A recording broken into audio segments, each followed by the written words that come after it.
യഥാർത്ഥത്തിൽ നടന്നിരിക്കുന്ന ഇതാണ്. ഇവിടെ കുഴപ്പത്തിനെല്ലാം കാരണം ഈശ്വര സൃഷ്ടിയിൽ ജീവൻ കയറി ഒരു സൃഷ്ടി ചെയ്തതാണ്. ഇത്രേ ഉള്ളൂ. തിരിച്ചറിയേണ്ടത് ഈ ജീവസൃഷ്ടികളെല്ലാം മിഥ്യയാണ്, ഇല്ലാത്തതാണ്. അതിന് ശാശ്വതമായ നിലനിൽപ്പില്ല, ശാശ്വതമായ വാലിഡിറ്റി ഇല്ല, ഒന്നുമില്ല. അങ്ങനെ ഇരിക്കുന്ന ജീവസൃഷ്ടികളെ തിരസ്കരിക്കുന്നതാണ് ജ്ഞാനം. അതുകൊണ്ട് സ്വാമി ആ ഭാഗം ഒന്നുകൂടെ വായിക്കാം. നല്ലൊരു പോർഷനാണ്. എത്ര പറഞ്ഞാലും അത് നമ്മൾ ആലോചിച്ച് മനസ്സിലാക്കിയാൽ ഈ ജ്ഞാനം എന്ന് പറയുന്നത് വേറൊന്നുമല്ല. ഇത് സംബന്ധിച്ച് മനസ്സ് വ്യവഹരിക്കാതെ നിലനിന്നു വരേണ്ടതാണ് ആ ജ്ഞാനം. ജീവസൃഷ്ടിയിലാണ് വ്യവഹാരം അത്രയും നടക്കുന്നത്. ഇത് ജീവസൃഷ്ടിയെ ആണെന്ന് കാണുകയും ഇതെല്ലാം ഈശ്വരന് വിട്ടുകൊടുക്കുകയും ചെയ്യുന്ന ഒരു രൂപത്തിൽ, ഇതിനെയാണ് ഈശ്വര സമർപ്പണം ചെയ്യാനൊക്കെ വേറെ രൂപത്തിൽ പറഞ്ഞു വെച്ചിരിക്കുക. ഈശാവാസ്യം ഇതസർവമൊക്കെ എല്ലാ ഉപനിഷത്തിൻ്റെയും പരമമായ രഹസ്യം ഈ ഈശ്വര സൃഷ്ടിയെ ഈശ്വര സൃഷ്ടിയായിട്ട് അംഗീകരിക്കാത്തതാണ്. ഈശ്വരന്റെ സൃഷ്ടിയാണ്, ഇത് എപ്പോഴും അങ്ങനെ തന്നെ നിൽക്കും. അങ്ങനെ നോക്കുമ്പോൾ ഈ ഈശ്വര സൃഷ്ടി എന്നുള്ളത് ഈ ബ്രഹ്മം തന്നെ എന്ന് പറയില്ല. അവർ പറയും ഇതിന് ഒരു നാശവും ഇല്ല എന്ന് പറയും. എന്തുകൊണ്ടില്ല? ഇത് ഈശ്വര സൃഷ്ടിയാണ്. ഇവിടെ ജീവസൃഷ്ടിക്കാണ് പ്രശ്നം.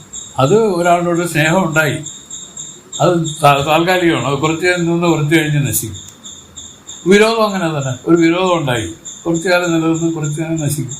ഈ രൂപത്തിൽ ഒരു സങ്കല്പം മാത്രമായിരിക്കുന്ന ഒരു വിശ്വം, അതാണ് ജീവപ്രപഞ്ചം. ഇതിനെ നമ്മൾ അറിവില്ലായ്മ കൊണ്ട് ക്രിയേറ്റ് ചെയ്തിരിക്കുക. എല്ലാം ഈശ്വരനിൽ വിട്ടുകൊടുത്ത് നിൽക്കുന്ന നിലയ്ക്ക് എല്ലാവരും ജ്ഞാനികളാണ്, ആത്മജ്ഞാനികളാണ് എല്ലാവരും. അപ്പൊ അതിനെന്താണ് ചെയ്യാനുള്ളതെന്ന് വെച്ചാൽ തിരുവാനസ്വാമി ഒരു ചെറിയൊരു കാര്യം നമ്മളോട് പറഞ്ഞു. സോമർ സമ്പാദിച്ചാൽ അത് ഈശ്വരന് കൊടുക്കേണ്ടി വരും. അത് എത്ര ശതമാനം എന്നുള്ള കണക്കുകൾ പറഞ്ഞത്.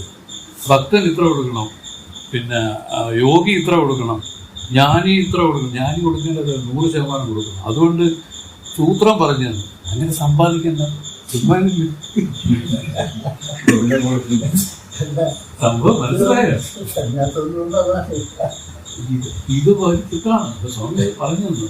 അങ്ങനെ അപ്പൊ പിന്നെ നിനക്ക് കൊടുക്കാനൊക്കെ ബുദ്ധിമുട്ടാണെങ്കിലേ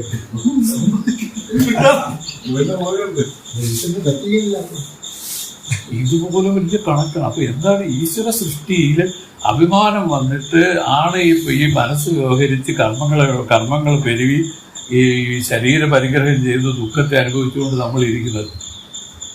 ശാശ്വതമായ ദുഃഖശമനം എന്ന് പറഞ്ഞാൽ ഇനി ശരീരം എടുക്കരുത്, ശരീരം ഇരിക്കെ ഇതിൽ സുഖം ഒരിക്കലും വരില്ല ആർക്കും. അതവർ പറഞ്ഞു തന്നു. പിന്നെ എങ്ങനെയാണ് സ്വാമി അവർ സുഖമാണെന്ന് പറയുന്നല്ലോ, മക്കളുണ്ട്, അവർ വളരെ സന്തുഷ്ടരാണെന്ന് പറയുന്നത്? അതൊക്കെ ചുമ്മായാണ്. അത് കാരണം എന്താണെന്ന് വെച്ചാൽ അവര് ഇതിനെ സുഖമായിട്ട് കൽപ്പിക്കുകയാണ്. ഇത് ദുഃഖമാണ്, പക്ഷെ അത് സുഖമായിട്ട് കൽപ്പിച്ചുകൊണ്ട്. അതിന് സ്വാമി ഒരു കാര്യം കൂടെ പറഞ്ഞു തന്നു. പേർഷ്യയിൽ കൊടും വെയിലത്ത് ജോലി ചെയ്യുന്നവരുടെ ഇടയിൽ ശ്രദ്ധിച്ചാൽ മനസ്സിലാവും, സന്തോഷമായിട്ടാണ് ജോലി ചെയ്യുന്നത്. എന്തുകൊണ്ട്? ദുഃഖം താങ്ങാത്തല്ല. അവർക്ക് അവരുടെ മോനെ പഠിപ്പിക്കാൻ അല്ലെങ്കിൽ കുടുംബം നടത്താം എന്നൊക്കെയുള്ള എന്തൊക്കെയോ മനക്കോട്ടകളുടെ അടിസ്ഥാനത്തിലാണ് അവർ സന്തോഷമായിട്ടിരിക്കുന്നത്. യഥാർത്ഥത്തിൽ ദുഃഖമാണ്. ശരീരം എടുത്തതാണ്. പരിഗ്രഹം തന്നെ ദുഃഖത്തിന് കാരണമായി വന്നു കഴിഞ്ഞു. 3 താപത്രയങ്ങളാണ്.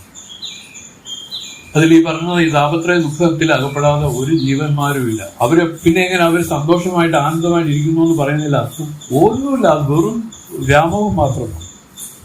ഇതിനാണ് മനസ്സിലാക്കി തന്നത് ഈ പാഠത്തിൽ. സമയത്ത് കൃത്യമായിട്ട് പറഞ്ഞത്. അപ്പം ലോകത്തിൽ സുഖമായിട്ട് ഇരിക്കുന്ന എത്രയോ പേര് പറയും. രാജാവ് പറയുമ്പോൾ എനിക്ക് സുഖമാണ്, സമ്പത്തുണ്ട്, പിന്നെ നല്ല ഭാര്യമാരുണ്ട്, അതുപോലെ മക്കളുണ്ട്, അതുപോലെ ഇഷ്ടം പോലെ ഈ ആജ്ഞാനവൃത്തികൾ അവരുണ്ട്. എനിക്കെന്തൊരു ഒരു അസംതൃഷ്ടി സ്വാമി എന്ന് ചോദിച്ചപ്പോൾ സ്വാമി പറയുന്നു ഇതെല്ലാം വെറും കൽപ്പന മാത്രമാണ്, ഇതിന് എക്സിസ്റ്റൻസ് ഇല്ല. പെട്ടെന്ന് തന്നെ ഭാര്യ പിണങ്ങി പോവാം, അപ്പൊ അത് തീർന്നു. മക്കളുടെ കാര്യമായത് ഇതുപോലെയൊക്കെ തന്നെ. എല്ലാം ഒരു ശാശ്വതമല്ലാത്ത ഒരു അനിശ്ചിതമായ ചില കാര്യങ്ങളെയാണ് ജീവൻ സുഖമാക്കാൻ ശ്രമിച്ചുകൊണ്ടിരിക്കുന്നത്. ഒരിക്കലും സാധ്യമല്ല. ജ്ഞാനമല്ലാതെ ഇതിന് മരുന്നില്ല എന്ന് പറഞ്ഞു അവസാനം. അതിന് ഇത്രേ പറഞ്ഞുള്ളൂ. ജീവസൃഷ്ടികൾ, അഹന്തയാം അഭിമാനങ്ങൾ, കോപങ്ങൾ, ആശയങ്ങൾ, ഇതെല്ലാം ഇതെന്താ ജീവനാർ ചെയ്യലൻ കാൺ ഈശ്വരനാർ ചെയ്യലൻ്റെ. ഇത് ഈശ്വരന്റെ സൃഷ്ടിയല്ല, ഇത് കേവലം ജീവന്റെ സൃഷ്ടിയാണെന്ന് മനസ്സിലാക്കിയുള്ളൂ. ഭൂവരാം പരം ചിരിറ്റികൾക്ക് ഉയർക്കെല്ലാം മുക്തി സാധനമാകും. ജീവനാർ ചെയ്യും ചിരട്ടികൾ തങ്ങളെ ജനിപ്പിക്കും പിണിയാവും. താവരാദികൾ നശിത്തിടിൽ ഒരുവർക്കും ജനനങ്ങൾ നശിയാവാം. കോപമാദികൾ നശിത്തിടിൽ പന്തമാം കൊടും പിറവികൾ പോമേ. ത്രിമൂർത്തിപരമായ ഈശ്വര സൃഷ്ടികൾ ഉയർക്കെല്ലാം ജീവന്മാർക്കെല്ലാം മുക്തി സാധനമാകും, മോക്ഷമടയുന്നതിനുള്ള ഉപകരിക്കുന്ന സാധനങ്ങളാകുന്നു. ജീവനാർ ചെയ്യും സൃഷ്ടികൾ, ജീവകൽപിതമായ സൃഷ്ടികൾ തങ്ങളെ ജനിപ്പിക്കും പിണിയാകും. ദേവ മനുജ തിരിയക്കാതി യോനികളിൽ തങ്ങളെ പിറപ്പിക്കുന്ന ബന്ധങ്ങളാകുന്നു. ഈശ്വര സൃഷ്ടി മോക്ഷസാധനങ്ങൾ, അതുപോലെ ജീവസൃഷ്ടി ബന്ധകാരണം എന്നതിന് യുക്തി പറയുന്നു. താവരാദികൾ നശിത്തിടിൽ ഈശ്വര സൃഷ്ടി സിദ്ധമായിരിക്കുന്ന സ്ഥാവര വസ്തുക്കൾ നാശമായാൽ ഒരുവർക്കും ജനനങ്ങൾ നശിയാവാം. ഒരുത്തരുടെയും ജനനം നാശമാകുന്നില്ല.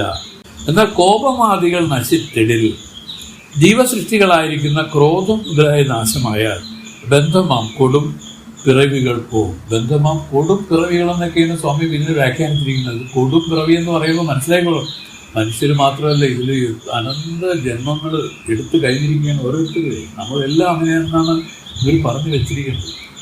ഓരോ ജന്മങ്ങളും ദുഷ്കരമായ ജന്മങ്ങൾ എത്രയോ താണ്ടിയാണ് എന്തോ പുണ്യവിശേഷം കൊണ്ട് മനുഷ്യജന്മം കിട്ടിയത്. ഈ മനുഷ്യജന്മത്തിൽ പുള്ളിസ്വാമിയെയും കൃഷ്ണപ്രസാദിനെയൊക്കെ പോലെ ആ രൂപത്തിൽ ചിന്തിച്ച് അങ്ങനെ ആയിക്കോളാനുള്ള ഉദ്ദേശം തന്നെയാണ് പറഞ്ഞിരിക്കുന്നത് പരമമായിട്ട്. ഇതിൽ വെള്ളം ചേർക്കാതെ പറഞ്ഞിരിക്കുകയാണ്. ഇതിൽ വെള്ളം ചേർത്താണ് എല്ലാവരും പറഞ്ഞുകൊണ്ടിരിക്കുന്നത്. ഇതിൽ വേറെ ഒന്നുമില്ല, മാറ്റിമറിക്കാൻ ഒന്നും തന്നെ ഇല്ല. എത്ര ജന്മങ്ങൾ വന്നു ശരി, എത്ര ജന്മങ്ങൾ നമ്മൾ ഈ ഭൂമിയിൽ വന്നു. എവിടെയെല്ലാം കഴിഞ്ഞ രാജാവായിരുന്നു, അല്ലെങ്കിൽ മന്ത്രിയാവല്ലോ ആയിരുന്നിട്ടുണ്ട്. എത്ര ഏക്കർ സ്ഥലം ഉണ്ടായിരുന്ന ആളെന്നറിയോ ഈ ഞാൻ. എവിടെ പോലെയുള്ളൂ, സ്വപ്ന സജീവമാണ് ഈ ജഗം. ഇതിൽ വാസ്തവമായിട്ടൊന്നും ഇല്ല, ശേഷിക്കയില്ല ഒന്നും. കണ്ണടയ്ക്കുമ്പോൾ മരിക്കാന്ന് പറഞ്ഞാൽ അത് കംപ്ലീറ്റ് അത്യന്ത വിസ്മൃതി. ബുദ്ധ്യോഹോർ അത്യന്ത വിസ്മൃതി. ഇത് ചെയ്തതെല്ലാം പൂർണ്ണമായി മറന്നു പോകുന്നതിനെയാണ് മരണം എന്ന് പറയുന്നത്. ഈ മരണം എത്ര പ്രാവശ്യം സംഭവിച്ചവരാണ് ഓരോരുത്തരും. ഇതിനെല്ലാം മനസ്സിലാക്കി വിരക്തിയോടുകൂടി ഇതിലേക്ക് പ്രവൃത്തിയെടുക്കാൻ സാധിച്ചവരെല്ലാം ഭാഗ്യവാന്മാരാണ്, മഹാഭാഗ്യവാന്മാരാണ്. അവർക്ക് പോലും അവരുടെ ഭാഗ്യത്തെ തിരിച്ചറിയാൻ പറ്റില്ല. അങ്ങനെയാണ്. ഒരിക്കൽ സ്വാമി ഇങ്ങനെയുള്ള ക്ലാസ്സുകൾ എടുത്തുകൊണ്ടിരുന്ന സമയത്ത് എനിക്ക് എന്തോ ഉള്ളിൽ ഇത് കയറി വിചാരങ്ങൾ ഉണ്ടാക്കുമായിരുന്നു. ആ സമയങ്ങളിൽ ഞാൻ ഇങ്ങനെ ആലോചിച്ചു, ഭഗവാനെ, ഞാൻ ചെയ്തു കൊടുത്ത തെറ്റുകൾ ഇതെല്ലാം എന്നായാലും തിരിച്ച് റിപ്പയറായിട്ടും ഇതായിട്ടും വന്ന് എന്തൊരു വിഷമമാവും. എനിക്കൊരു സംശയമില്ല, എനിക്കറിയാം. കാരണം നമ്മൾ പ്രൊഡ്യൂസ് ചെയ്തിരിക്കുന്നത് കുറേ ഉണ്ട്, പറഞ്ഞറിയിക്കാത്ത സെറ്റിൽ ചെയ്തിട്ടുണ്ട്. അപ്പോൾ ഞാൻ ഇങ്ങനെ ആലോചിക്കും, ഭഗവാൻ ഇതിൽ നിന്ന് രക്ഷയുണ്ട് എന്നൊക്കെ ഇങ്ങനെ ആലോചിക്കുമായിരുന്നു. കാരണം ഇത് ഒരിക്കലും എന്നെ വിടൂല്ലല്ലോ. എവിടെ നിന്നാലും ആളുകൾ വന്ന് പിടിച്ചോണ്ട് പോകുക. കാരണം അത് ശരിയായില്ല, അത് കംപ്ലൈൻറ്റ് ഞാൻ പ്രാർത്ഥിച്ചെന്നാണ് പറഞ്ഞത്. ആരെങ്കിലും പറയുമോ നിങ്ങൾ പ്രാർത്ഥിക്കും, ഇതിൽ നമ്മൾ രക്ഷപ്പെടുത്തണമെന്ന് പ്രാർത്ഥിച്ചു. അതോടുകൂടി ആ ഫീൽഡെ പോയെന്നുള്ളതാണ്. അതോടുകൂടി റെക്കോർഡിങ് സംബന്ധമായ കാര്യങ്ങൾ എല്ലാം പോയി. പക്ഷെ ആ പ്രാർത്ഥന ജനുവനായിരുന്നു. കാരണം എന്താണെന്ന് വെച്ചാൽ ആ ഒരു മേഖലയിൽ പ്രവേശിച്ചാൽ എൻ്റെ മനസ്സിൽ മുഴുവനും അതിനെ സ്ഥാനമുള്ളൂ. പിന്നെ വേറെ ഒന്നിനും ഒരു സ്ഥാനവും ഇല്ല. ഗുരുക്കന്മാർ എന്തു പറഞ്ഞാലും അതിലൊന്നും ഒരു പരിധിക്കപ്പുറം നമുക്കൊരു സ്ഥാനവും കൊടുക്കാൻ പറ്റും. കാരണം എന്താണ്? അങ്ങനെയാണ്. അതിൽ നിന്നൊക്കെ നമ്മളെ രക്ഷിക്കുന്ന ആരാണ്? കൃഷ്ണൻ, സാക്ഷാൽ ഭഗവാൻ. ആ പുണ്യത്തിൻ്റെ അംശം, ആ പുണ്യാംശം അതിൽ ഇരിക്കുന്നത്, ആ ഈശ്വരൻ നോക്കുന്നത് തന്നെയാണ് രക്ഷ. ഏവൻ ഇനി വേണ്ട, ഇവിടുന്ന് കഷ്ടപ്പെടണ്ട, ഇതിൽ രക്ഷപ്പെട്ടോട്ടെ എന്ന അദ്ദേഹത്തിൻ്റെ ഒരു സങ്കല്പമാണ് ഇതിലേക്ക് തിരിയാനും ജ്ഞാനം സമ്പാദിച്ച് ഇതിൽ മുക്തി കൈവരിക്കാനും ഉള്ള കാരണമായിരിക്കുന്നത്. പക്ഷെ നമ്മുടെ ഭാഗത്ത് ഒരു എഫർട്ട് ഇല്ലെങ്കിൽ ഒരിക്കലും സാധ്യത. ആ എഫർട്ടാണ് നമ്മൾ ചെയ്തത്. അതിനുശേഷം കഷ്ടപ്പെട്ടു. എങ്ങനെ? സാമ്പത്തികമായിട്ടൊക്കെ വലിയ വിഷമങ്ങളുണ്ട്. പക്ഷെ എന്നാലും അതൊക്കെ പറയില്ല, മുട്ടയെല്ലാം മുഴുക്കയില്ല. ഇതാണ് ഭഗവാന്റെ വേറൊരു പരിപാടി. ഒരിക്കലും അവന് കൊടും ദരിദ്രവാസിയാക്കി മാറ്റില്ല. എന്നാൽ അതിൻ്റെ വലിയ വ്യാപനം മാറിയിട്ട് പതുക്കെ സ്ലോയിൽ ഇങ്ങനെ വെക്കൊണ്ടിരിക്കും. ഇങ്ങനെ ഞാൻ പറഞ്ഞു പോയെന്നേ ഉള്ളൂ. ഇതാരും പകർത്തണമെന്നൊന്നും എനിക്കൊരു അഭ്യർത്ഥനയില്ല. കാരണം ഇങ്ങനെയാണ് ഇതിൻ്റെ കാര്യങ്ങൾ. ഏതിനും മായ എന്ന് പറഞ്ഞാൽ എന്താണ്? അതിന് പിടിച്ച് വിട്ട് വലിച്ചെടുത്ത് തലകുത്തി അടിക്കും. അടിച്ചാൽ ഇവൻ തിരിച്ചറിയുന്നില്ല, ഇവൻ പെട്ടിരിക്കുകയാണ്, ഇവന് രക്ഷയില്ല, ഈ ജന്മം പോയി കഴിഞ്ഞു. പക്ഷെ ഒരു എഫർട്ടാണ്. തിരിച്ചെന്ന് പറഞ്ഞാൽ നദിയെ മുകളിലോട്ട് കയറ്റുന്ന ആ എഫർട്ടാണ്. പിന്നെ അത്രയും കഠിനമെന്നത്. ഉത്ഭവിച്ച നദി കൊടുമുടിയിൽ നിന്ന് താഴോട്ട് പതിച്ചുകൊണ്ടിരിക്കുക. ഇതിനെ അണകെട്ടി നിർത്തി മുകളിലോട്ട് കയറ്റുന്നതാണ് നമ്മുടെ ടാസ്ക്. അണകെട്ടി നിർത്തി മുകളിലോട്ട് കയറ്റുന്നത് എളുപ്പമല്ല. അത് ആ ഒരു എഫർട്ട് ഇതിനുണ്ട്. അത് ഇനീഷ്യലായിട്ട് നമ്മൾ ചെയ്താൽ ഗുരു സഹായത്തിന് വരും. കാക്ക മുട്ടയെടുത്തത് ഇത് വ്യക്തമായി മനസ്സിലാക്കിയിരിക്കണം. പറയുന്നു, സ്ഥാവരാദികൾ നശിത്തിടിൽ ഒരുവർക്കും ജനനങ്ങൾ നശിയാവാം. എന്നുവെച്ചാൽ ഈ ലോകം ഈശ്വരസിദ്ധമായ ഈ പ്രപഞ്ചത്തിന് എന്ത് ഹാനി ഉണ്ടായാലും ആർക്കും മോക്ഷം കിട്ടിയതായ ചരിത്രം ഇതുവരെ ഉണ്ടായിട്ടില്ല. എന്നാൽ വേദം പറഞ്ഞിരിക്കുന്നു, ഈ സ്ഥാവര ജംഗമമായിരിക്കുന്ന ഈശ്വര സൃഷ്ടി, ഇതെല്ലാവർക്കും പൊതുവായിരിക്കുന്ന ഈ ഈശ്വര സൃഷ്ടി മുക്തിക്ക് അനുകൂലമാണ്. അപ്പോഴാണ് നമുക്കൊരു സംശയം ഇവിടെ വരുന്നത്. നമ്മുടെ ഇപ്പോഴത്തെ ട്രെൻഡ് എന്താണ്? ഒരാൾ മുഖാന്തരം, ഇപ്പൊ ശ്രീനി മുഖാന്തരം എനിക്കൊരു വിഷമം അനുഭവിക്കേണ്ടി വന്നാൽ എൻ്റെ ശ്രദ്ധ മുഴുവൻ ശ്രീനിയിലേക്ക് വരും. എന്നിട്ട് ശ്രീനിയെ എങ്ങനെയെങ്കിലും നശിപ്പിച്ച് കളയണമെന്നുള്ള ഒരു മൈൻഡാണ് വരുന്നത്. അത് ഈ ശ്രീനി എന്ന് പറയുന്നത് ഈശ്വര സൃഷ്ടമായിരിക്കുന്ന ഒരു സാധനമാണ്. മനസ്സിലായി? ഇവിടെ പറയുന്നു, ഈശ്വര സൃഷ്ടമായ ഇതിനെ നശിപ്പിക്കുന്നത് കൊണ്ട് ഓരോരുത്തർക്കും ജനനങ്ങൾ നശിയാവാം. അവരാരുടെയും ജനനമരണ സംസാര ദുഃഖം തീരില്ല. പക്ഷെ ശ്രീനിയെ സംബന്ധിച്ച് എനിക്കുണ്ടായ വിഷമം എന്താണ്? എൻ്റെ തന്നെ എന്തോ ഒരു ധാരണയുടെ വ്യത്യാസം കൊണ്ട് സംഭവിച്ചതാണെന്ന് മനസ്സിലാക്കുക. അതാണ് ഈശ്വര സൃഷ്ടിയാണ് ആ ദുഃഖ ഹേതുവായിട്ട് ഇതിലിരിക്കുന്നത്. പക്ഷെ ഈശ്വര സൃഷ്ടിയാണ് നമ്മൾ കാണുന്നത്. വെളി കാണാറ് ഈശ്വര സൃഷ്ടിയായിരിക്കുന്ന അതാണ്.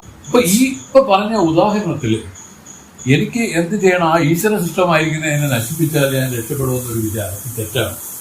യഥാർത്ഥത്തിൽ ഇത് നമ്മുടെ ഉള്ളിലിരിക്കുക. ഈശ്വര സൃഷ്ടി എന്താണ് ചെയ്തിരിക്കുന്നത്? ഒരു കണ്ണാടി പോലെയാണ്. നമ്മുടെ ഒരു കണ്ണാടിയാണ് ഈ വിശ്വം ദർപ്പണ ദൃശ്യമാണെന്ന രീതിയിൽ ഇതിലൂടെ നമ്മളെയാണ് കാണുന്നത്. ഒരു പട്ടി ഒരു കണ്ണാടി കാണിച്ചാൽ ആ പട്ടി കുറച്ച് അതിനെ കടിക്കുകയും നക്കുകയൊക്കെ ചെയ്യും. അതിനറിഞ്ഞൂടാ, അതിനെ തന്നെയാണ് കാണുന്നത്. പക്ഷെ അതിന് വേറൊന്നായിട്ട് കണ്ടിട്ടത് അതിൻ്റെ ആഹാരം തട്ടിക്കൊണ്ടുപോകുമോ അല്ലെങ്കിൽ അതിനെന്തെങ്കിലും വിഷമം ഉണ്ടാക്കുമോ എന്നുള്ള വിചാരത്തിൽ അത് കടിക്കുകയും അങ്ങോട്ട് കടിക്കുകയും കുരയ്ക്കുകയൊക്കെ ചെയ്തുകൊണ്ടിരിക്കും. ഇതുപോലെയാണ് ഈ ലോകവും. അങ്ങനെ ലോകം എന്ന് പറഞ്ഞാൽ എന്തിനാണ് നിങ്ങൾ കരുതുന്നത്? ഈ പറഞ്ഞ ഇതാണ്. അതല്ല, നമ്മൾ ഓരോരുത്തരും. ഇപ്പം എന്നെ സംബന്ധിച്ച് നിങ്ങളെല്ലാവരും എൻ്റെ ലോകമാണ്. നിങ്ങളെല്ലാം ഈശ്വര സൃഷ്ടിയാണ്. അങ്ങനെ ഇരിക്കുന്ന ആ ഈശ്വര സൃഷ്ടിയിൽ നമുക്കുണ്ടാവുന്ന വിഷമങ്ങൾ, അല്ലെങ്കിൽ നമുക്ക് ഈ പറഞ്ഞില്ലേ മുക്തിക്ക് തടസ്സമായിരിക്കുന്നത് പോലെ തോന്നുന്ന, അവരങ്ങനെ ചെയ്തില്ലാണ്ട് ശാന്തമായിരിക്കാമായിരുന്നു, ആത്മവിചാരം ചെയ്തിരിക്കാമായിരുന്നു എന്നൊക്കെ നമുക്ക് തോന്നില്ല. ഇത് തെറ്റാണ്. ആര് മുഖാന്തരവും ആർക്കും ഒരു കേടുമില്ല. മറിച്ച് നമ്മുടെ ഉള്ളിലുള്ള വാസനകളാണ് വെളിപ്പെട്ട് ഈ രൂപത്തിലുള്ള പ്രശ്നങ്ങൾ ഉണ്ടാക്കണമെന്ന് നമ്മൾ മനസ്സിലാക്കണം. അതുകൊണ്ടാണ് ഇവിടെ പറഞ്ഞത്, സ്ഥാവരാദികൾ നശിത്തിടിൽ ഒരുവർക്കും ബന്ധങ്ങൾ നശിയാവാം. എന്നാൽ കോപമാദികൾ നശിത്തിടിൽ ബന്ധമാം കൊടും പിറവികൾ പോവും. കൊടിയ ജന്മങ്ങളാണ് ശ്രീനി നമ്മളെ കാത്തിരിക്കുന്നത്. കൊടിയ ജന്മങ്ങൾ. നമ്മൾ ഭാഗ്യവാന്മാരാണ്, മനുഷ്യരായിട്ട് വന്നില്ല. അതിലും നമുക്കൊരു ആത്മജ്ഞാനത്തിലേക്ക് വന്ന ഒരു ഗുരുവിനെ കാണാൻ കഴിഞ്ഞു. അതിലും നമുക്ക് ഇത് പഠിക്കാനും ഇത് മനസ്സിലാക്കാനും തോന്നിയില്ലേ? അതിനും നമുക്ക് മറ്റു കാര്യങ്ങളിൽ നിന്നും അല്പസമയം കണ്ടെത്തി ഇതിൽ ഇരിക്കാൻ പറ്റുന്നില്ല. ഇതെല്ലാം ഭാഗ്യത്തിന്റെ വശങ്ങളാണ്. അതുകൊണ്ടാണ് പറഞ്ഞ മഹത്തുക്കൾ പറയുന്നത് എന്താണ്? ഇതെല്ലാം പുണ്യവാനാണ്, അവൻ പുണ്യവാനാണ്. അത് വിചാരിച്ചാൽ സാധിക്കും. പക്ഷെ എങ്കിലും വാസനകളുണ്ട്, ഉള്ളിൽ വാസനകളുണ്ട്. അതനുസരിച്ച് ഇവന് ഈ പറയുന്ന കോപമാദികൾ ഇതിൽ വരും. ജ്ഞാനികളെ സംബന്ധിച്ച് ഈ കോപമാദികളുണ്ട്. അവമാദികൾ വന്നാലും കണത്തിപ്പോ മനത്തിൽ പറ്റില്ല. അവരെ സംബന്ധിച്ച് അവർക്ക് ദേഷ്യമൊക്കെ ഉണ്ടാവും, അപ്പോഴത്തന്നെ പോകും. അപ്പോൾ വരും, അതും അപ്പോഴത്തന്നെ പോകും. അവരൊരിക്കലും സൂക്ഷിക്കില്ല. സൂക്ഷിക്കാൻ പറ്റില്ല അവർ. ഇങ്ങനെയൊക്കെയുള്ള നിലയിലാണ് മഹത്തുക്കൾ ഇതിലിരിക്കണമെന്ന് മനസ്സിലായിട്ടുണ്ട്. ഒരൊറ്റ ഉപായമാണ് പറഞ്ഞു തന്നത്. ഈ ജീവസൃഷ്ടികളാണ് ബന്ധഹേതുവായിട്ടിരിക്കുന്നത്. ബന്ധഹേതു എന്ന് വെച്ചാൽ മുക്തിക്ക് തടസ്സമായിരിക്കുന്നത്. വേറൊരു വൃത്തി പറഞ്ഞാൽ ദുഃഖത്തെ ഉണ്ടാക്കിക്കൊണ്ടിരിക്കുന്നതെന്നാണ്. ഈ ദുഃഖത്തെ നിവർത്തിക്കുക, അതുപോലെ ആനന്ദപ്രാപ്തിയുമാണ് നമ്മുടെ ലക്ഷ്യം. ഇതിനെയാണ് മോക്ഷം എന്നുള്ള പദം കൊണ്ട് ഉദ്ദേശിക്കുന്നത്. സർവദുഃഖ നിവൃത്തി, പരമാനന്ദ പ്രാപ്തി രൂപമായിരിക്കുന്ന മുക്തി, ഇതാണ് നമ്മുടെ എല്ലാവരുടെയും ലക്ഷ്യം. ഈ ലക്ഷ്യത്തിന് വേണ്ടിയാണ് ഓരോ ജീവന്മാരും ഈ ഭൂമിയിൽ പ്രവർത്തിക്കുന്നത്. പക്ഷെ അവരിപ്പോൾ ചെയ്യണത് എന്തിനാണ്? ഈ പിണഞ്ഞു പോയ ആ കുടുക്കിൽ തന്നെ കിടന്നുകൊണ്ട് അതിലിരുന്ന് തന്നെ സന്തോഷിക്കാൻ ശ്രമിക്കുകയാണ്. ഒരിക്കൽ സാധ്യമല്ല. അവർ പറയുന്നു ഒരിക്കലും സാധ്യമല്ല. കാരണം ഈ ലോകത്തെ സുഖമാക്കി വെക്കാനല്ല നമ്മൾ പരിശ്രമിക്കാനുള്ളത്. ആ ഭാഗമായിട്ടാണ് ഭൗതികം വളർന്നിരിക്കുന്നത്. ഇപ്പോൾ കുറേ രൂപ ഉണ്ടെങ്കിൽ സുഖമായിരിക്കാം, കുറച്ച് ബന്ധുക്കളുണ്ടെങ്കിൽ സുഖമായിരിക്കാം. ഇങ്ങനെയെല്ലാം ആളുകൾ തെറ്റിദ്ധരിച്ച് അജ്ഞാനികളായിരിക്കുന്നത് ഇങ്ങനെയാണ്.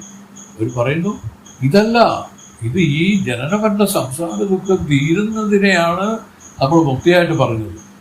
ഇനി ഒരു ജന്മം എനിക്കിനി വേണ്ട പരിപാലയമാം നാരായണനെ.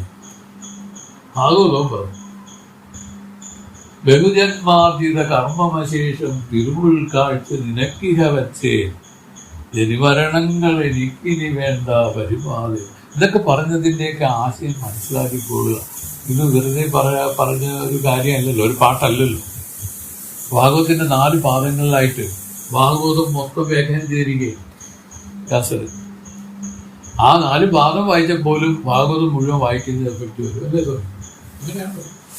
അല്ല ഓരോന്നും അത് നമ്മൾ പാരായണം ചെയ്ത് അർത്ഥവ്യാഖ്യാനം ചെയ്യാൻ പറ്റും. ഭാഗവതം പാരായണം ചെയ്യുന്ന പോലെ ഇങ്ങനെ. അപ്പോൾ മനസ്സിലായ കാര്യം എന്താണ്? ഈ ലോക വിഷയങ്ങളായിരിക്കുന്ന, ഈ ലോക കാര്യങ്ങളായിരിക്കുന്ന, പൊതു കാര്യങ്ങളായിരിക്കുന്ന ഇതിനെ നശിപ്പിക്കുന്നത് കൊണ്ട് ഒരിക്കലും മുക്തി ഉണ്ടാവില്ലെന്നും, മറിച്ച് അവരുടെ ഉള്ളിൽ ആ കാമമാദികൾ, ഇത് സംബന്ധിച്ച് ഉടലെടുക്കുന്ന കാമമാദികൾ, അതാണ് ജീവസൃഷ്ടി എന്നൊരു പേരിൽ അതിനെ വിളിക്കുന്നത്. കാമമാദികൾ ജീവന്റെ സൃഷ്ടിയാണ്. അതിനെ ചിന്തിച്ച് വരുമ്പോൾ ഒരുപാടുണ്ട്. ഇതിനെ നശിപ്പിച്ചാൽ മാത്രമേ ബന്ധമാം കൊടും പിറവികൾ പോകും. അനന്തമായിരിക്കും നീളുന്ന ആ സംസാര ദുഃഖത്തിൽ നിന്ന് നമ്മൾ കരക്കയറും എന്ന് ഇവിടെ പറഞ്ഞ് അവസാനിപ്പിച്ചു സ്വാമി. എന്നിട്ട് സ്വാമി അതിന് ഉദാഹരണം പറയണം. ഈശ്വരകാര്യം പ്രളയത്തൊഴിയവും എവർ ഭവദുഃഖം ഒഴിന്താറുകൾ, ദേശകാലത്തേകാദികൾ ഇരുക്കവും ജീവകാര്യമാ മോഹം, നാശമാക്കിയ വിവേകത്തിന് ഉയിരോട് ജ്ഞാനമുത്തറുകളാണ്. പാശമോഹങ്ങൾ പശുക്കളിൻ ചേലൻ്റെ പശുപതി ചേലൻ്റെ. ഇപ്പോൾ വായിച്ചു തന്നെ ഒന്നുകൂടെ വ്യാഖ്യാനം വായിച്ചിട്ട് നിർത്താം. ഈശ്വര കാര്യം ചരാചര രൂപമായി ഈശ്വര സൃഷ്ടികൾ പ്രളയത്തൊഴിയവും അവരവരുടെ സങ്കല്പപ്രകാരം പ്രളയത്തിൽ നാശമായി പോകുമ്പോഴും എവർ ഭവദുഃഖ ഒഴിന്താറുകൾ, ആരുടെ ഭവദുഃഖമാണ് ഒഴിഞ്ഞു പോയിട്ടുള്ളത്? കാരണം നമുക്ക് നിത്യവും ഈ സുഷുപ്തിയിൽ നമ്മൾ ഈ ലോകം വിസ്മരിക്കുകയാണ്. അതായത് പ്രപഞ്ചം തന്നെയാണ് ഈശ്വര സൃഷ്ടി. ഇപ്പൊ ഈ ഈശ്വര സൃഷ്ടി ഇല്ലാതിരുന്ന ഈ സുഷുപ്തിയിൽ അവർ ചോദിക്കുന്നു, ആരുടെയെങ്കിലും ഭവദുഃഖം മാറിയോ? ഒരുത്തരെ മാറിയിട്ടില്ലെന്നാണ്. ആരുടെ ഭവദുഃഖവും ഒഴിഞ്ഞിട്ടില്ല, ആരുടെയും ഭവദുഃഖം മാറിയിട്ടില്ല. എന്നാൽ ദേശകാല തേകാദികൾ ഇരുക്കവും ദേശം, കാലം, ദേഹം മുതലായ ഈശ്വര സൃഷ്ടി അഴിയാതെ ഇരുക്കവും അഴിയാതെ ഇരുന്നാലേ ഗുരുശാസ്ത്രാദി രൂപമായ ഈശ്വര സൃഷ്ടിയായ സാധനങ്ങളെ കൊണ്ട് ജീവകാര്യമാ മോഹം, ജീവസൃഷ്ടി ആയ മോഹങ്ങളെ നാശമാക്കി വീണ്ടും മുളയ്ക്കാതെ നാശം ചെയ്ത് വിവേകത്തിനാൽ, അങ്ങനെ നാശം ചെയ്ത വിവേകത്തിനാൽ ഉയിരോടും എന്നുവെച്ചാൽ പ്രാണനോടും ജ്ഞാനമുക്തர்களാനാർ, ജ്ഞാനമുള്ള ജീവൻ മുക്തന്മാരായിട്ടുണ്ട്. അതിനാൽ പാശമോഹങ്ങൾ, പാശമാദിയായ മോഹങ്ങൾ പശുക്കളിൻ ചേലന്റ് ജീവന്മാരുടെ സൃഷ്ടി മാത്രമേ അല്ലാതെ പശുപതി ചേലന്റ് ഈശ്വര സൃഷ്ടിയല്ല എന്ന് പറഞ്ഞ് ആ പദ്യം അവസാനിപ്പിച്ചു. ശരിക്കും പറഞ്ഞാൽ ഒരു ഉദാഹരണമാണ് ഇപ്പോൾ പറഞ്ഞത്. കാരണം ഈ സ്ഥാവര ജംഗമ കാര്യങ്ങളെല്ലാം, വിഷയങ്ങളെല്ലാം ഒരാൾക്ക് അയാളുടെ സുഷുപ്തിയിലില്ല. സുഷുപ്തിയിലേക്ക് കടക്കുമ്പോൾ ഇത് വിഴയാണ്. ഈശ്വര പ്രപഞ്ചത്തെ വിസ്മരിച്ചാണ് അത് കയറുന്നത്. അവിടെ ആർക്കും അവരുടെ ഭൗതുക്കം മാറിയതായിട്ട് പറയുന്നില്ല. പിന്നെ അവർ പറയുന്നു, ഈ ഈശ്വര സൃഷ്ടിയായിരിക്കുന്ന ഏതൊക്കെ സാധനങ്ങളെ കൊണ്ട്, ആ സാധനം ഏതൊക്കെയാണ്? ദേശം, കാലം, ദേഹം. ദേശകാല ദേഹാദികളെ കൊണ്ട് ജീവകാര്യമോഹം, ജീവസൃഷ്ടിയായ മോഹങ്ങളെ നാശം ചെയ്ത് വിവേകത്തോട് നാശം. എങ്ങനെയാണ് നാശം ചെയ്യണത്? വിവേകത്തോടെ. നാശം ചെയ്യാന്ന് പറഞ്ഞാലും അത് നശിപ്പിക്കാനായിട്ടൊന്നുമില്ല. അത് കേവലം ആ വിവേകം കൊണ്ട് തന്നെ ഓട്ടോമാറ്റിക് അത് നാശമടയും. പ്രത്യേകിച്ച് നശിപ്പിക്കേണ്ട കാര്യമില്ല. അതാണ് ഇവർ പറഞ്ഞ മുയൽക്കൊമ്പ് പോലെ ഇല്ലാത്ത, മരടി മകരം പോലെ ഇല്ലാത്ത, കാനൽ ജലം പോലെ വെറുതെ തോന്നൽ മാത്രമായിരിക്കുന്ന ഈ ജീവസൃഷ്ടമായിരിക്കുന്ന ഈ പ്രപഞ്ചം വാസ്തവത്തിൽ ഇല്ലാത്തതാണെന്ന് തിരിച്ചറിയുന്നത് വിവേകം കൊണ്ട് തന്നെ ജ്ഞാനമുക്തர்களാണ്. അതുകൊണ്ട് തന്നെ ഇവർ പരിപൂർണ ജ്ഞാനമുക്തന്മാരായി മാറും. എന്നിട്ട് പറയാണ്, ഇത് പശുക്കളിൻ ചേലാണ്. ഈ കാമമോഹാദികളൊക്കെ അത് പശുക്കളുടെ ചേലാണ്. പശു എന്ന് പറഞ്ഞാൽ ജീവൻ എന്നാണ് അർത്ഥം. പശുപതി എന്ന് പറഞ്ഞാൽ ഈശ്വരന്റെ പറയുന്നത് പശുപതി. ഇത് പശുപതിയുടെ ചേലല്ല, ഇത് പശുവിന്റെ ചേലാണ്, ഇത് ജീവന്റെ ചേലാണ്, ഈശ്വര ചേലല്ല എന്ന് വ്യക്തമായി മനസ്സിലാക്കിക്കൊള്ളാം. ഇതിനെ സംബന്ധിച്ച് നമ്മൾ ഒരുപാട് കഥകളൊക്കെ പറഞ്ഞ് ശ്രീനി മഹാബലിയുടെ കഥയൊക്കെ ഇതിലാണ് പറഞ്ഞത്. അതിലെല്ലാം പറഞ്ഞില്ലേ, ആ ഭഗവാന്റെ ആയിട്ട് തിരിച്ചു കൊടുക്കുന്നതിനെയാണ് സമർപ്പണം എന്ന് പറയുന്നത്. അത് എങ്ങനെ കൊടുക്കേണ്ട കാര്യമുണ്ടോ?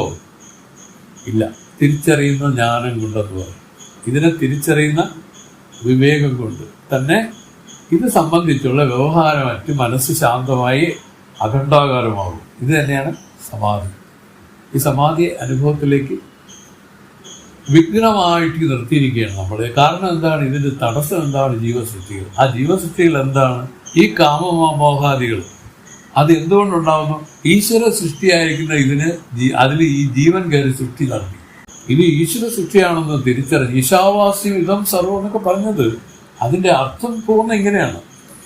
ഇതെല്ലാം ഈശ്വരൻ്റെതാണ്. കഴിഞ്ഞ പ്രാവശ്യം ചിന്മാൻസ പറഞ്ഞൊരു കഥ പറഞ്ഞു. കാരണം ഒരു വീട്, വാടക വീട്, അദ്ദേഹത്തിന്റെ വലിയ കഥയാണ് സ്വാമിയുടെ.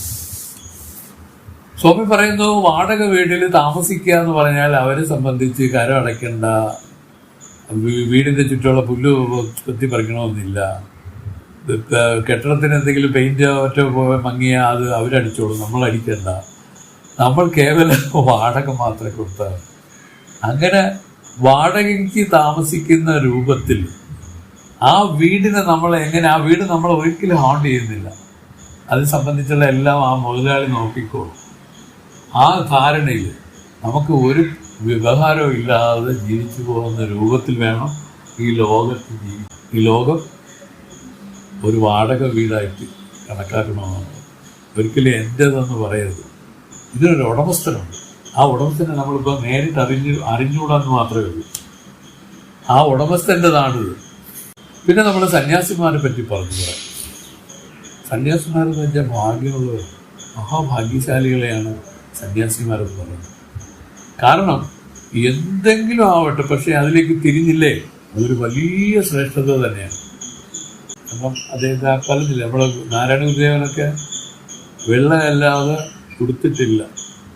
അദ്ദേഹത്തിൻ്റെ ശിഷ്യന്മാരെല്ലാം കാവ്യ വസ്ത്രധാരികളാണ്. ആ മുമ്പേ വന്നിരിക്കും.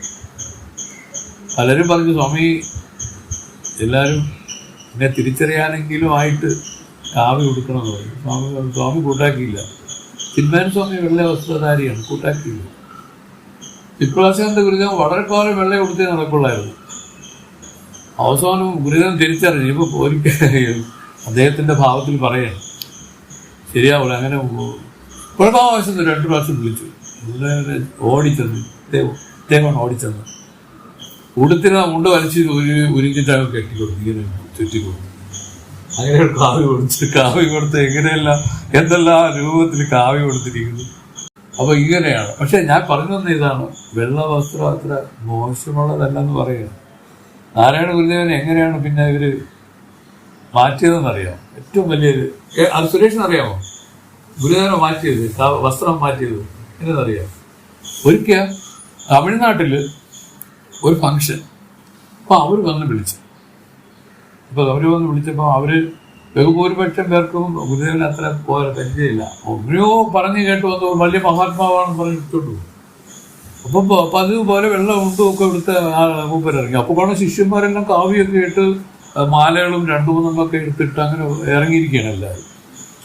ഇപ്പം പോണ വഴിക്ക് ഒരാൾക്ക് തോന്നി ഇതിപ്പം ഒഴിയല്ല, നമ്മളെ എല്ലാം വന്ന് അവർ തീർക്കേണ്ട അവസ്ഥയാണ്. ഗുരുദേവൻ ആരും മൈൻഡ് പോലും ചെയ്യില്ല. ഇപ്പോൾ പറഞ്ഞു, സ്വാമി അങ്ങ് കാവ്യ കൊടുക്കണം, നമ്മൾ ഒരു സ്ഥലത്ത് വേണ്ടടോ, അതിൻ്റെ ഒന്നും ആവശ്യമില്ലടോ എന്ന് പറഞ്ഞു. പിന്നീട് അവസാനം ഒരു മഞ്ഞ വസ്ത്രം എടുത്ത് കൊടുത്തെന്നാണ് പറയുന്നത്. കാവ്യ കൊടുത്തില്ല. എനിക്ക് തോന്നി സ്വാമിക്ക് ഈ കാവ്യ കൊടുത്തവരോട് അത്ര ഇഷ്ടമാണ്. എന്തോ ഒരു ഇതിൻ്റെ പുറകെ ഒരു ഫാക്ടറുണ്ട്. പക്ഷെ വെളിപ്പെടുത്തിയിട്ടില്ല. കാരണം കൂടുതലും കള്ളന്മാരാണ് കാവ്യ കൊടുത്തിരിക്കും. അപൂർവമായിട്ടേ ഉള്ളൂ നല്ല ആൾക്കാർ. അത് ഉയർന്ന തരം ആൾക്കാർ, അത് ഏറ്റവും കൂടിയത് അവരുടെ കൂട്ടത്തിൽ തന്നെ. അങ്ങനെയാണ് ഗുരുദേവനെ കൊണ്ട് ഇവർ വല്ലച്ചാതി മാറ്റിച്ചത്. രമണ മഹർഷി വെള്ളയായിരുന്നു, എത്ര കാലം വെള്ളയായിരുന്നു. അദ്ദേഹം മാറ്റിയത് എനിക്ക് അറിഞ്ഞതാ. പറ്റില്ല, വെള്ളം മാറ്റിയില്ല, കാവ്യ മാറ്റിയില്ല. അങ്ങനെയല്ലേ ഗൃഹസ്ഥന്മാർ സന്യാസി എന്ന് പറഞ്ഞ അവിടെ വലിയ ഒരു ആരോപി കേസ് കൊടുത്ത് ഒക്കെ പ്രശ്നമായത്. എന്തെല്ലാം പാട് വെട്ടിരുമ്പോൾ ഈ മഹർത്തികൾ. എന്താണ് കാരണം? ഇവർക്ക് പറഞ്ഞു കൊടുത്ത മനസ്സിലായില്ല. ഈ ജീവസൃഷ്ടി ആയിരിക്കുന്നതാണ്, ബന്ധമായിരിക്കുന്നത്, ഇതാണ് ദുഃഖഹേതു. ഇതിനെയാണ് മാറ്റാൻ വേണ്ടിയാണ് നമ്മൾ ഈ സന്യാസം പോലെ സ്വീകരിച്ചിരിക്കുന്നത്. മനസ്സിലല്ലേ? അതിൽ ഇരുന്നുകൊണ്ട് തന്നെ പിന്നെയും അതിൽ ആ ജീവസൃഷ്ടി, ഈ കാവ്യ എടുത്തു കൊടുക്കുന്നു, ജീവസൃഷ്ടി തന്നെ ഉള്ളതുള്ളത് പോലെ നിൽക്കുന്നതിനെയാണ് ശരിക്കും പറഞ്ഞാൽ സന്യാസമായിട്ട് പറയുന്നത്. അത് ആർക്കുണ്ടായി? സുഖമനുഷ്യക്കുണ്ടായി. അതാണ് ശരിക്കുള്ള സന്യാസം. ഇതിനാണ് അദ്ദേഹത്തിന് വസ്ത്രമേ ഇല്ല. അതാണ് ശരിക്കുള്ള സന്യാസത്തിനെയാണ് ഈ പറഞ്ഞത്. ശരീരസ്മരണയില്ല, ഒന്നുമില്ല. അതാണ് ശരിക്കുള്ള സന്യാസം. പക്ഷെ അതൊന്നും അപൂർവമായിട്ടേ കണ്ടുവരുന്നുള്ളൂ. പക്ഷേ മഹത്തുക്കൾ പറഞ്ഞിട്ടുണ്ട്, എന്തൊക്കെയായാലും ഈ സമൂഹത്തിൽ ജീവിക്കുമ്പോൾ ഇനി എത്ര വലിയ ഇതിൽ വന്നാലും നമുക്ക് അവർക്ക് വേണ്ടിയെങ്കിലും അത് അങ്ങനെ അല്ലേ പറഞ്ഞല്ലേ? കറക്റ്റ്. അല്ല അവർക്ക് ഇങ്ങനെ വല്ലതും ഉണ്ടോ? എന്തെങ്കിലും ഉണ്ടോ കാര്യങ്ങൾ? ഇതാണ് ശ്രീനി ഭയങ്കരമാണ് സന്യാസത്തിന്റെ വിധികള്.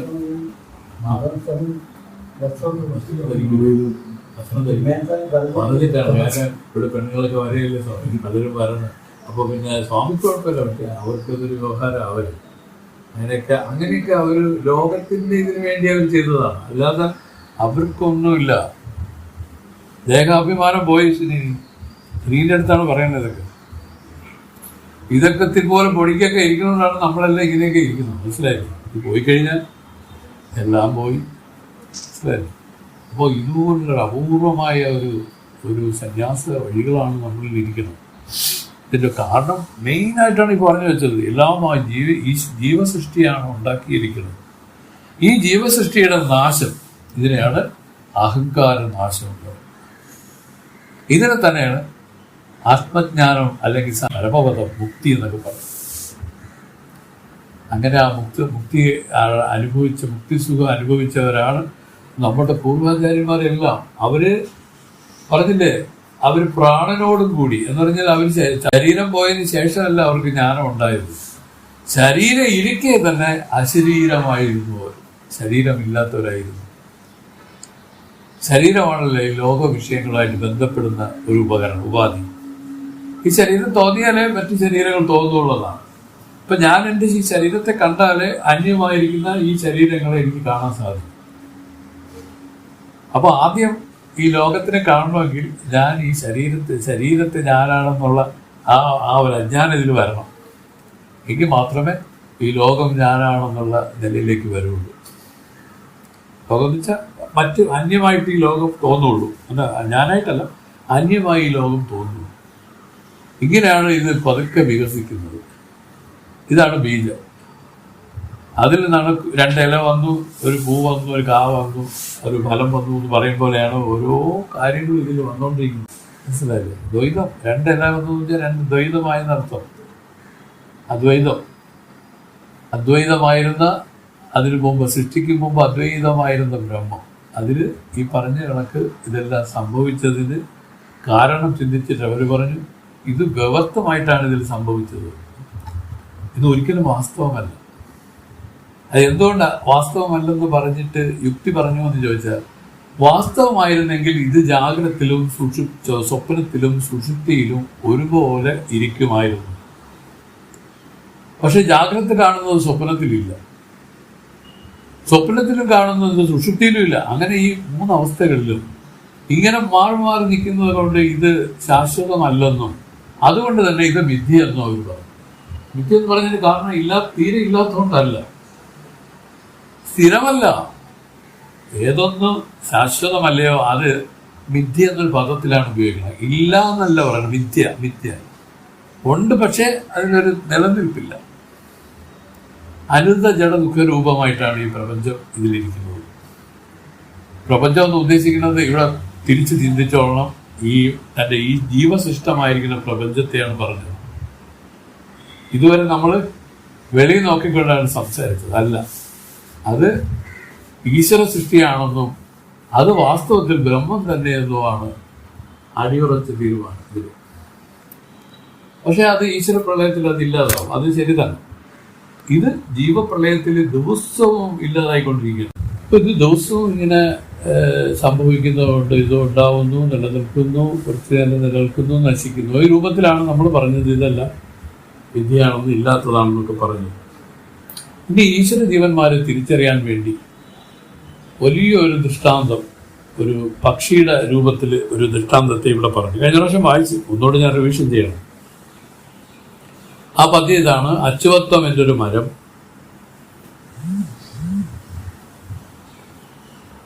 അതിൽ 2 അരും പറവകൾ വാഴും.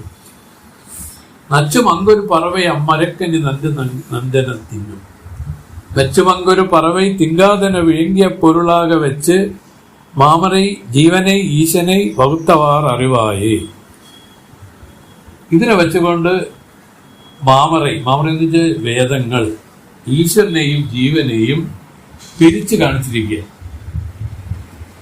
ഈ ഒരു ദൃഷ്ടാന്തത്തെ വെച്ചുകൊണ്ട് ഈ വേദങ്ങൾ ഈശ്വര ജീവന്മാരെ പിരിച്ചറിയിച്ചിരിക്കുകയാണ്. പറഞ്ഞില്ലേ, ഈശ്വര സൃഷ്ടി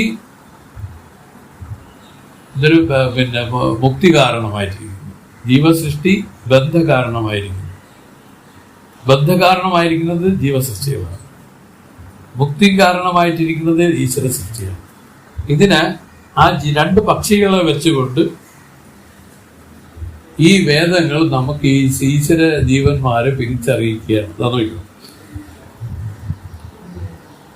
അച്ചുവത്വം എന്റെ ഒരു മരം എന്ന് വെച്ചാൽ അരസ് എന്ന് പേരുള്ള ഒരു വൃക്ഷമുണ്ട്.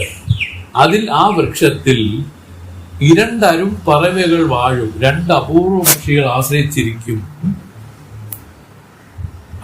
ആ വൃക്ഷത്തിലുള്ള 2 പക്ഷികളിൽ നച്ചും ഭോഗങ്ങളെ ആഗ്രഹിച്ചു കൊണ്ടിരിക്കുന്ന ഒരു പക്ഷി ആ മരക്കനി, ആ വൃക്ഷത്തിലുള്ള പഴങ്ങളെ നല്ലെന്ന് തിന്നും. ഇത് നല്ലത് എന്ന് രുചിച്ചു കൊണ്ടിരിക്കും. മച്ചും എല്ലാരാലും കൊണ്ടാടപ്പെട്ട ഒരു പറവൈ ആ വൃക്ഷത്തിലുള്ള മറ്റേ പക്ഷി തിന്നാതെയന ആ വൃക്ഷത്തിലെ ഫലങ്ങളെ ഭുജിക്കാതെ ഇരിക്കും എന്നും വ്യംഗ്യ പൊരുളാകെ വെച്ച് ഇതിനെ വ്യംഗ്യാർത്ഥമായി വെച്ചുകൊണ്ട് മാമറൈ മഹത്വമുള്ള മുണ്ടകോപനിഷത്തായത് ജീവനെയും ഈശ്വരനെയും വകുത്താർ വിവേകിച്ച് പറഞ്ഞിരിക്കുന്ന വഴിയെ നീ വിചാരിച്ചറിയുക. ഈ ഈശ്വര ജീവന്മാരെ വ്യക്തമായി പറഞ്ഞു. ഇതിൽ രണ്ട് പക്ഷിയാണ്. ഒരു വൃക്ഷത്തിൽ, ഈ അരസെന്ന് പറയുന്ന ആ വൃക്ഷത്തിൽ 2 പക്ഷികൾ വാഴുന്നുണ്ട്. അത് 2 അപൂർവ പക്ഷികൾ എന്നൊക്കെ പറഞ്ഞു. ഇത് സാധാരണ നമ്മൾ പറയുന്നത് സ്ട്രീറ്റിൽ പെട്ടെന്ന് വിചാരിക്കും അത് ചിലപ്പോൾ കൊക്കായിരിക്കും, തത്തയായിരിക്കും എന്നൊന്നും വിചാരിക്കേണ്ട. ഇതങ്ങനെയല്ല, ഒരു അപൂർവ പക്ഷികളാണ്.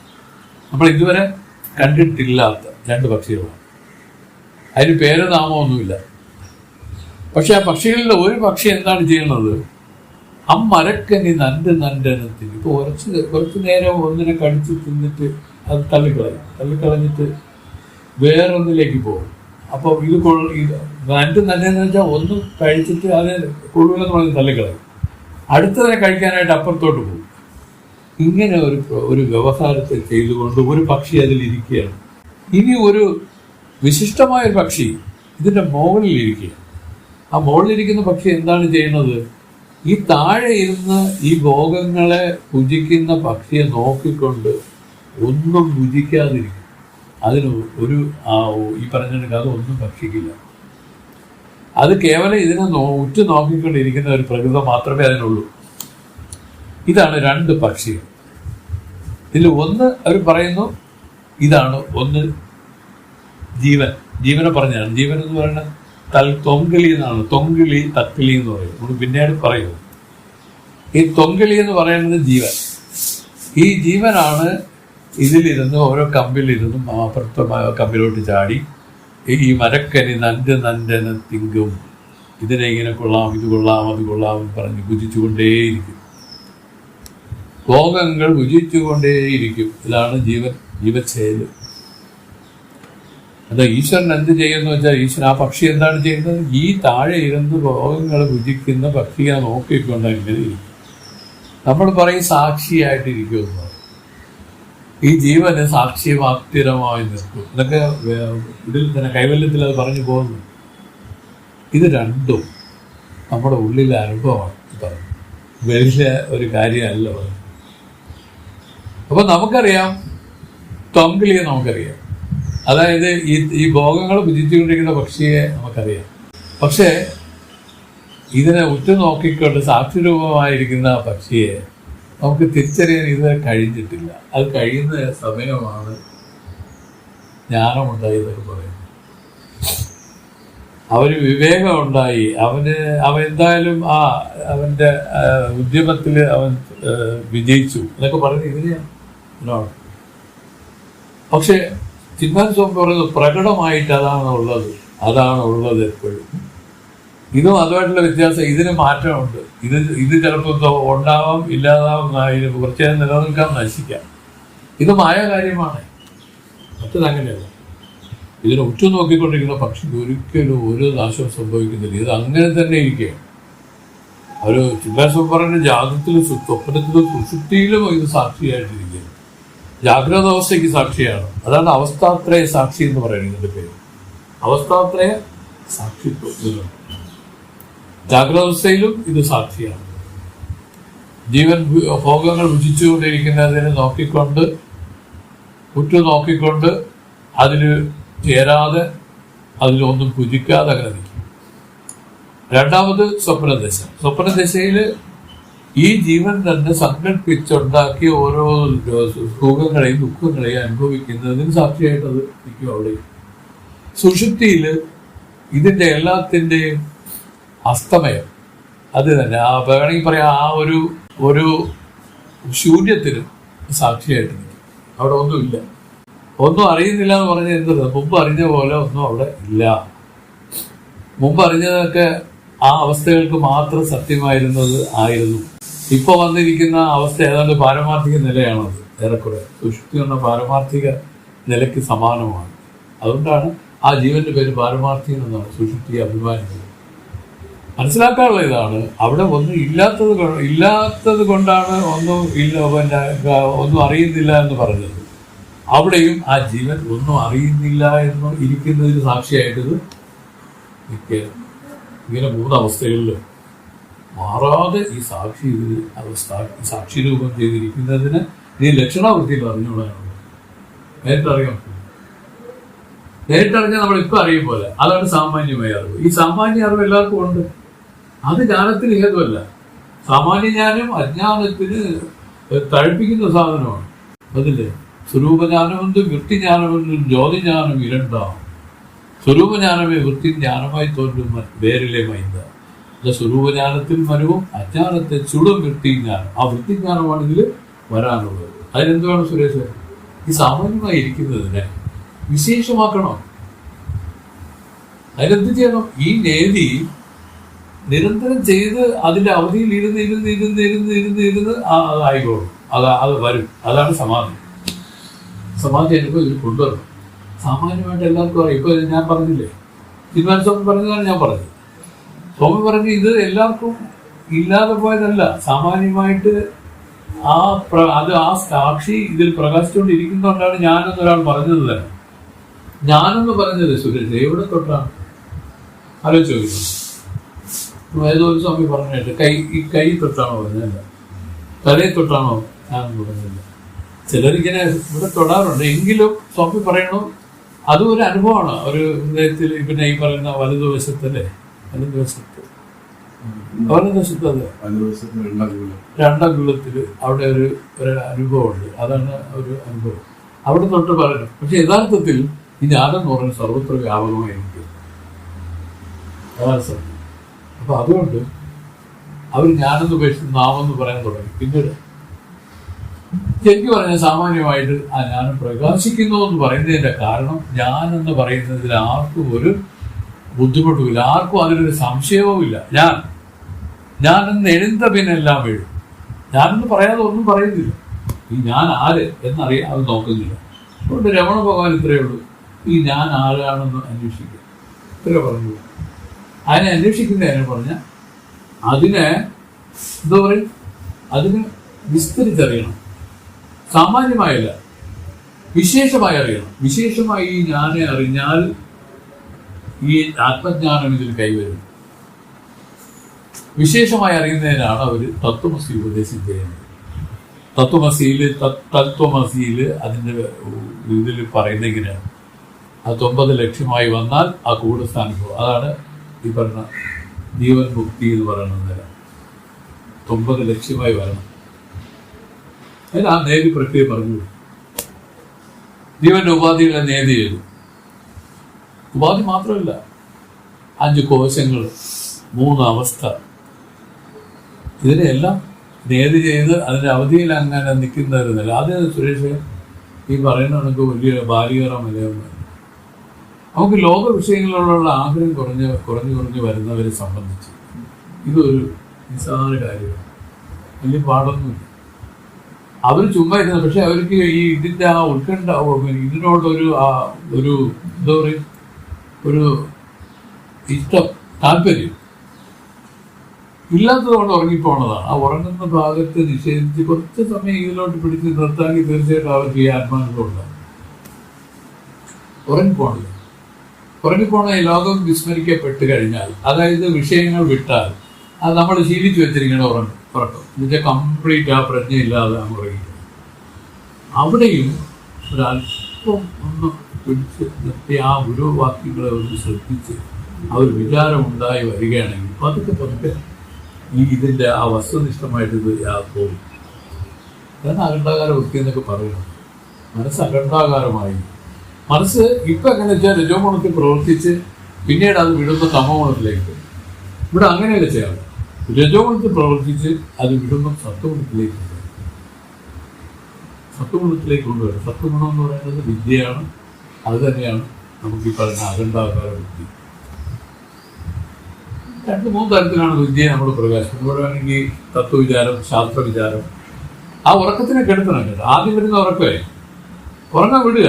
ജസ്റ്റ് ഉറങ്ങാൻ വിടുക അർത്ഥം ലോകവിസ്മരണ ചെയ്തു എന്നുള്ളത് മാത്രം. പക്ഷെ അത് കഴിഞ്ഞിട്ട് ഇപ്പോൾ ഉറക്കത്തിലേക്ക് മുഴുവൻ അങ്ങ് കയറിക്കളയുന്നതിന് മുമ്പ് ആ തത്വവിചാരം എന്തെങ്കിലും, അതും എങ്ങനെ ഒരു സാവധാനമായിരിക്കണം. അല്ലെങ്കിൽ മനസ്സ് പിന്നെയും എഴിച്ചു വന്നാൽ അവൻ നമ്മളെ അടിച്ച കാര്യവും മറ്റവൻ ചീത്ത പറഞ്ഞ കാര്യവും പറഞ്ഞുകൊണ്ടിരിക്കും. ഇത് തന്നെ പണി, വേറെ ഒരു ജോലിയില്ല. ഇത് എത്ര കാലമായിട്ട് ഇങ്ങനെ നിൽക്കുന്നു ശ്രീമാർ. ഇതിനെയാണ് മാറ്റാനായിട്ട് അവർ പറയുന്നത്. ഒരു ഉറക്കം നമുക്ക് നല്ലതാണ്. സ്വാമി പറഞ്ഞത് ഇങ്ങനെയാണ്, മുരളി ചെയ്തുകൊണ്ടിരുന്നത് എങ്ങനെയാണ് പറയണ ചന്ദ്രൻ എന്നോടൊന്നും പറയണം. ചന്ദ്രന ഒരു ഉറക്കം വരും കേട്ടോ. പക്ഷെ ആ ഉറക്കത്തെ ഒന്ന് പതുക്കെ ഒന്ന് നിഷേധിക്കുമെങ്കിൽ അവർ ഉണർവാണ്, പിന്നെ ഉറങ്ങിയില്ല. മനസ്സിലായി? ആളും ഇത് പറഞ്ഞു ഇങ്ങനെയാണ്. അപ്പോൾ ആ ഉറക്കം എന്ന് വെച്ചാൽ വിഷയങ്ങളെ വിസ്മരിക്കുന്നതാണ് ഉറക്കം. വിഷയങ്ങൾ ഇവിടെ വിസ്മരിക്കേണ്ടത് തന്നെയാണ്. പക്ഷെ ഉറങ്ങാൻ ഞാൻ തമസിലേക്ക് പോയി, അത് വിടരുത്.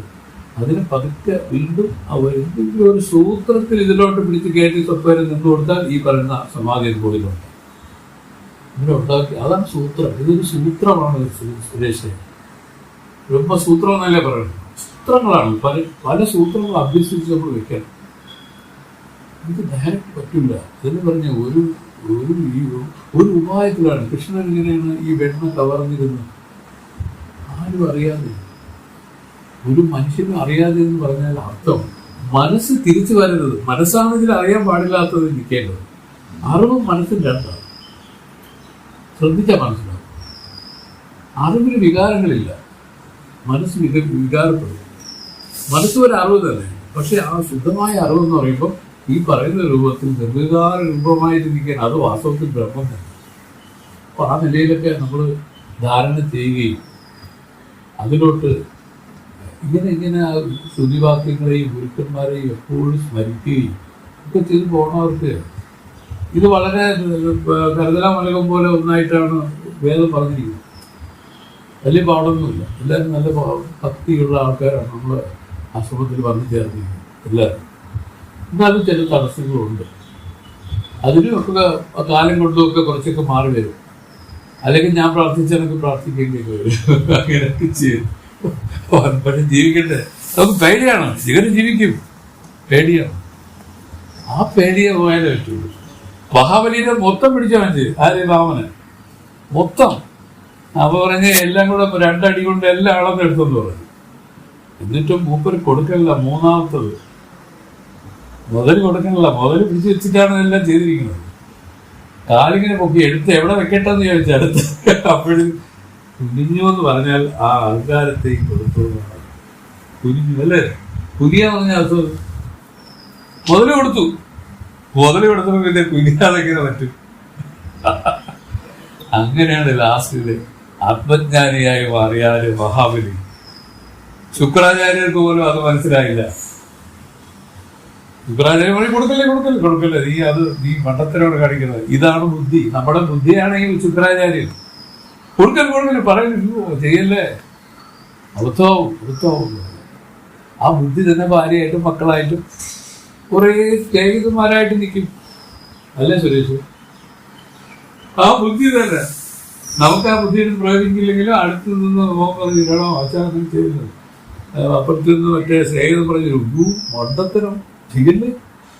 ഇതാണ് ശുക്രാചാര്യ. ഈ ശുക്രാചാര്യ ഇരിക്കുന്നിടത്തോളം നമുക്കൊരിക്കലും ഇതൊന്നും പൂർണ്ണമായും അർപ്പണം ചെയ്ത് ആ ജ്ഞാനത്തെ ഉണ്ടാക്കാൻ പറ്റില്ല. അത് തീർച്ചയാണ്.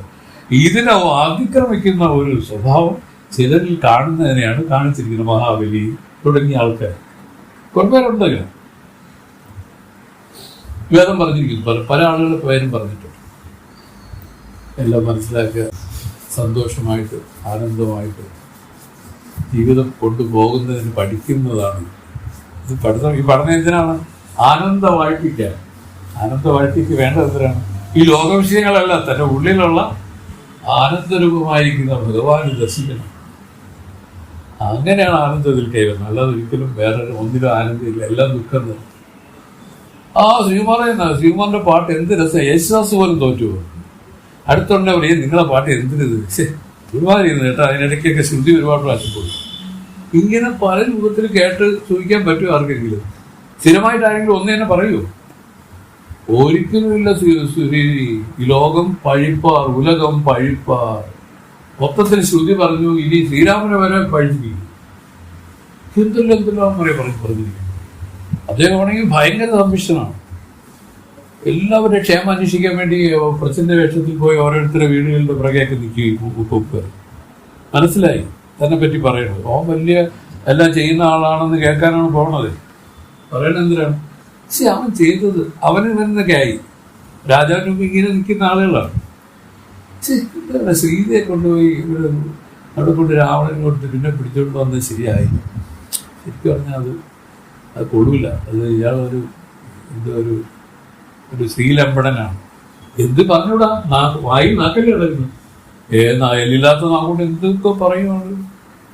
ഇത് ആദ്യമേ നമുക്ക് വേദം പറഞ്ഞു തന്നു. ലോകത്തെ നോക്കി ആരും സന്തോഷമായിട്ടിരിക്കാൻ വിചാരിക്കണ്ട, മറിച്ച് എൻ്റെ ഉള്ളില് ആ ഈശ്വരനോട് ചേർന്ന് ഇതിരിക്കുകയാണ്, ഈ സാധനം ഇരിക്കുകയാണ്, ആനന്ദമായിരിക്കാനുള്ള സൂത്രങ്ങൾ. അതിനെ വേണം അടയാനും. അത് ശാശ്വതമായിട്ട് നിങ്ങൾക്ക് തുണയായിട്ടിരിക്കുക. വേറെ ഒരിക്കലും ഇതിൽ ഒരു സുഖവുമില്ല. അതുകൊണ്ട് തന്നെ വേദം പറഞ്ഞു ദുഃഖമയം ഈ സംസാരം.